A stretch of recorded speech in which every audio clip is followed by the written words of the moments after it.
There's a moment right before your life gets turned upside down, where everything feels still. I was sipping coffee on my porch, watching the sunrise paint gold across 15,000 acres of untouched freedom. My land, my legacy. Then I got a letter. A pastel-colored envelope with a smiling sun logo. Sunridge Hills HOA. I don't live in a subdivision. I live in the middle of nowhere. The letter said I was non-compliant and owed $38,000 in fines. Apparently the HOA claimed my entire ranch was now under their jurisdiction. I laughed. Thought it was a scam. It wasn't. 2 weeks later, I found a for sale sign on my gate.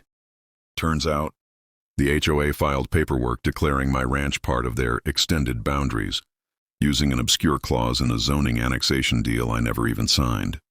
And then, they sold it, on paper. But here's the part they didn't know. I don't go down easy. Because if they thought they could play dirty, they didn't know I had shovels ready. Stick around. Because I'm going to show you how I turned the tables and legally sold their homes instead.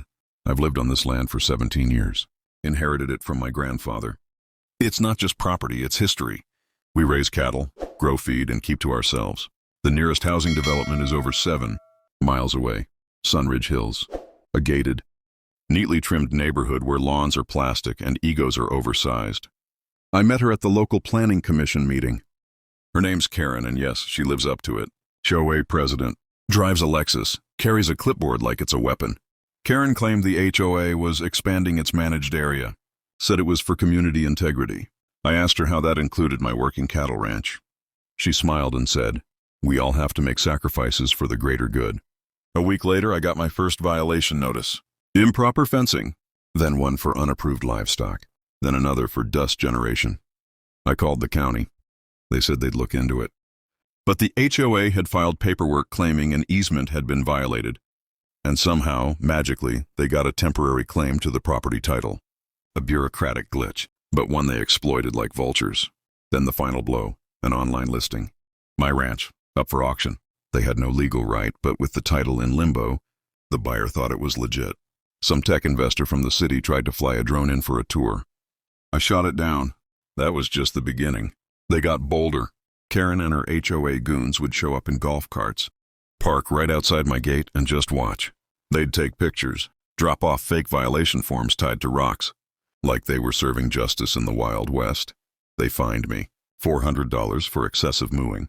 They filed noise complaints with the county, even though the nearest neighbor is a coyote. One night I found my gate padlocked shut, not my lock. Had to cut it off with a bolt cutter. I installed cameras. Caught one of them, Ted, HOA treasurer, trying to post a private property of Sunridge Hills HOA sign on my barn. I confronted him. He stammered something about zoning transition. I asked him how much Karen was paying him. He got in his Prius and sped off like a roach under a flashlight. They filed more paperwork. They faked a vote claiming I'd agreed to HOA terms. Used a doctored signature pulled from a years-old planning survey. My lawyer laughed when he saw it. You sign your name with a loop. This is a straight scribble. Meanwhile, the investor who bought my ranch showed up with a film crew, thinking he'd build a glamping retreat. I told him to turn his SUV around before it turned into a grill decoration. But that was when I realized they didn't care about being right. They cared about winning, and I knew the only way to stop them was to outgame them. It was time to give them a taste of their own bureaucratic poison. First, I got quiet. That's how you set a trap. I hired a land use attorney, a zoning consultant, and a title specialist. We found the Achilles heel. Sunridge Hills was built on a disputed patch of land tied to a 1974 ranch lease, my grandfather's. The deed had never been updated properly, meaning the HOA's development technically overlapped with my family's mineral rights. And here's where it gets juicy. Because of that overlap, I could file a partition action to reclaim control of the underlying land, which meant, legally speaking, I could subdivide their lots and sell them publicly. I drafted listings for each HOA property, auction style, not the homes, the land under them. I put up signs. Lot under this house for sale, contact owner. Karen called the sheriff. Sheriff shrugged. Civil dispute. Neighbors panicked. Half of them didn't even know the HOA had pulled this stunt. I hosted a BBQ right outside the Sunridge entrance. Offered brisket and title summaries. Half the neighborhood showed up. When I explained what the HOA had done to me, Their jaws hit the floor. Karen tried to interrupt. I handed her a cease and desist. And that was just Tuesday. Karen called an emergency HOA meeting. I attended, with my lawyer. We played footage of her threatening me, of Ted tagging my barn, of the fraudulent paperwork trail. You could hear a gnat sneeze. The lawyer slid over a folder. Inside, a class action lawsuit. Dozens of Sunridge residents were now suing the HOA. The board resigned on the spot. Karen stood up like a villain in a courtroom drama. You can't do this! I said, Karen, I already did. 2 weeks later, I sold 60% of the HOA land to an alpaca sanctuary. They moved in with a neon sign, Karen Free Zone. The HOA dissolved, fines erased. My ranch restored with a new fence and a flamethrower-shaped mailbox just in case. Justice wasn't just served. It was slow-smoked, BBQ sauced, and delivered on a silver platter. Sometimes justice wears a badge. Sometimes it wears boots and drinks black coffee. I never wanted war with the homeowners.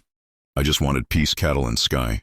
But when they brought chaos to my land, I fought back the way my grandfather would have. Not with fists, but with facts, firepower, and paperwork. Remember, bullies come in khakis and clipboards too. And if you ever find yourself backed into a corner, don't bark. Learn the rules.